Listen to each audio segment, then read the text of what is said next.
Shalom, all praises to Yahweh, Ba'ashem, Shai, Ba'ashem, Rakah, Kodash. Double honors unto the apostles and elders of great Muslim rule well. And shalom to the whole full elect. Inspire Allah of the gym, it's London camp. And this is news and prophecy, prophecy and news. I've got an article here from Zero Hedge, all right? And it reads, EU nations unanimously approve Brexit deal as UK warns businesses to prepare for a bumpy ride. Yeah, because they sold themselves. They basically sold themselves up the river, man. Right. As you know, we had over here. You had a 48-hour period where France closed their borders to the UK in the form of transportation via like the cargo, the freight, and all, not the freight, but basically the lorries getting from Folkestone over to the Channel Tunnel, basically over to the other side of France to get into mainland Europe and transportation of goods and whatnot. And that was done through spite because I'm sure I did a video on it before speaking about how the UK put the Navy out there and said that no one from the EU is allowed to fish in their waters. And in doing that, it kind of set a little sparked some tension between the Dutch and the French, right? Because the Dutch, like they utilize the seas the most. Like they got big business that they make from getting all the cold water fish, the salmon and the mackerel, and exporting it over to like Scandinavia. They make a lot of money doing so. And by England basically closing off their waters, that push all the Dutch into the French sides of the channel, to the French side of the English Channel, and basically, cause that tension between the French and the Dutch. So when they did that 48 hours lock off of transport, it's done for spite because all they would have had to do is what they did afterwards. All that they had to say with this new super strain, all they had to say is, look, man, if you come across positive, you ain't allowed inside my country. It's as simple as that. But no, they wanted to do, the extreme, and they could say, it was a safeguard because it's a new strain, da da da da. But really, it's for to leverage and flex their bicep on the UK, alright, and let them know, listen, we run this over this side, and the message was relayed very well because now, as the title reads, which I'll read again, it says EU nations unanimously approve Brexit deal as UK warns businesses to prepare for a bumpy ride. So it's saying the EU nations unanimously said, yo, we're on that. We want that deal. But then the UK warned all the businesses over here, yo, you prepare yourself. You're in for a bumpy ride. All right. So you kind of know where this video's going. So Lord willing, you be edified. I'm going to delve into this article. So it says, it has been 2 days since Brussels and London finally released the text of the draft trade deal struck between UK and the EU negotiators last week, and on Monday morning, EU leaders officially signed off on the deal, clearing one of the last major hurdles for what is expected to be a historic trade deal. Germany, which presently holds the EU presidency, announced the decision. The wise men of Team and the wise men of Esau, basically, all right, announced the decision came during a meeting of EU ambassadors on Monday, which was called to assess the 1,200 plus page deal.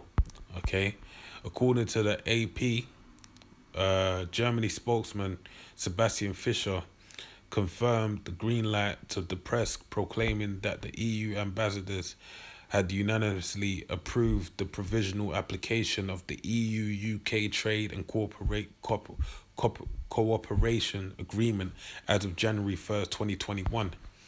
Right, now the deal goes to a last-minute vote. Given the timing, there will be almost no room for error, as the new rules outlined in the last-minute agreement will take effect on Thursday.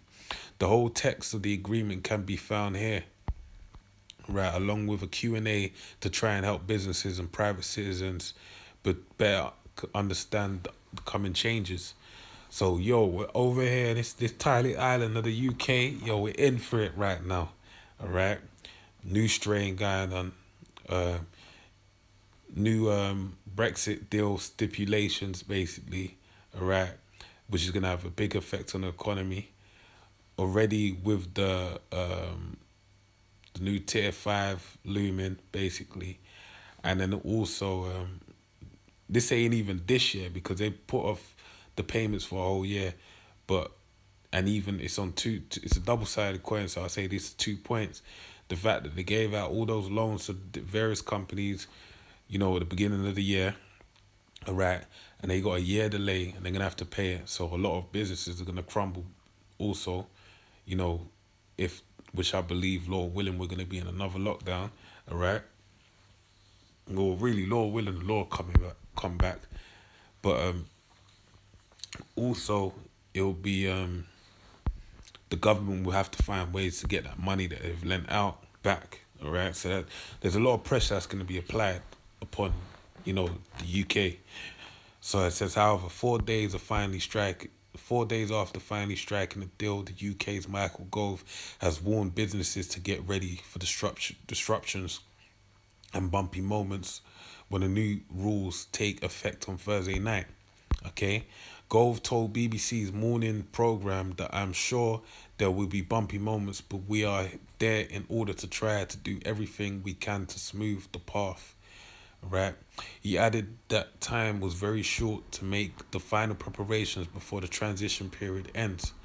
The nature of our new relationship with the EU outside a single market and customs union means that there are practical and procedural changes that businesses and citizens need to get ready for, Gove continued. We know that there will be some disruption as we adjust to new ways of doing business with the EU, so it is vital that we all take the necessary action now.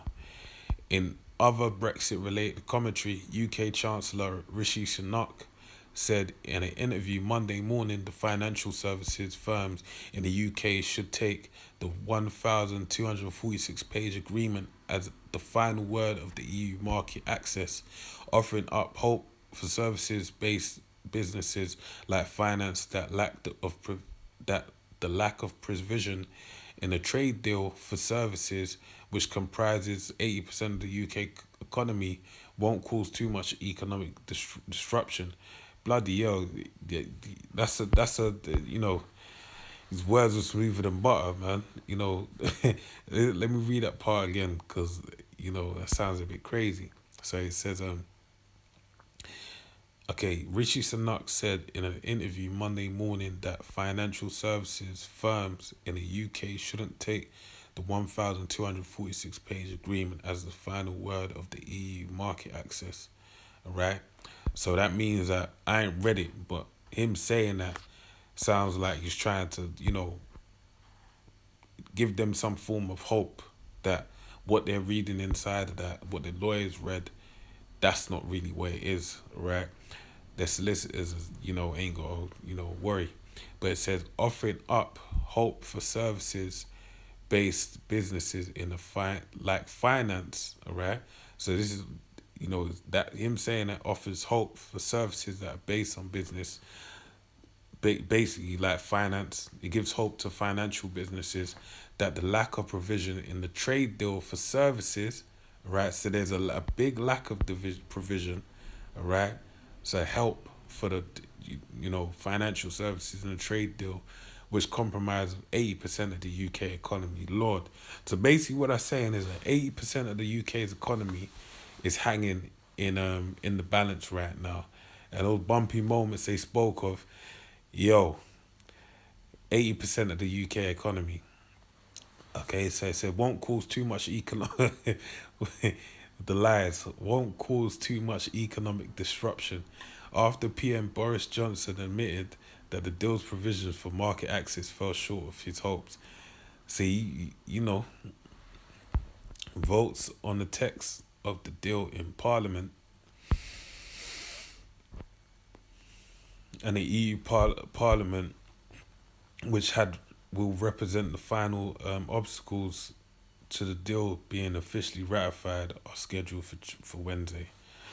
Right. So I'm gonna read this scripture and then call it a day.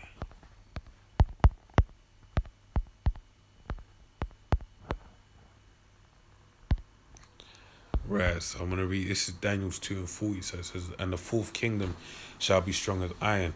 Alright, for as much as iron breaketh in pieces and subdueth all things, and as iron that breaketh all these things shall break in pieces and bruise." Right, that's talking about the Roman Empire. Right, and he basically did subdue everything. But what you gotta remember about all these metals, because I actually watched a video on this recently dealing with ancient world technology. All of these metals, starting from the gold, silver, down to the brass, even though they're inferior in terms of density, and how hard they are to iron, all right, they have many benefits outside of that, all right, like medicinal benefits. Brass, for example, when this is the information, like bacteria can only live on its surface for 8 hours, but then after that it dies, all right. But iron, it can live, bacteria can live forever, more or less, all right. So, you know, that's kind of let you know what kind of level this kingdom is. It's a dirty kingdom, all right. And morals got thrown out the window because really Esau, Edom was ruling, and they're the devil the Bible speaks of. So this is verse 41, and whereas I saw its feet and toes, part is clay and part of iron, the kingdom shall be divided, but there shall be in it of strength of the iron, for as much as thou sawest iron mixed with the miry clay. All right, and as the toes were the feet were part of iron and part of clay, so the kingdom shall be partly strong and partly broken. All right, so the clay and the miry clay basically represents the weaker nations. All right, the pigs, for example. So the pigs being Portugal, and that's pigs with two eyes. So there's Portugal, uh, Ireland, Italy, Greece, and Spain. Those are the partial parts of the kingdom that are weak. Right, so verse 43, and whereas thou sawest iron mixed with miry clay, they shall mingle themselves with the seed of men. All right, so they shall mingle, they're gonna mix themselves. All right, but they shall not cleave one to another, even as iron is not mixed with clay.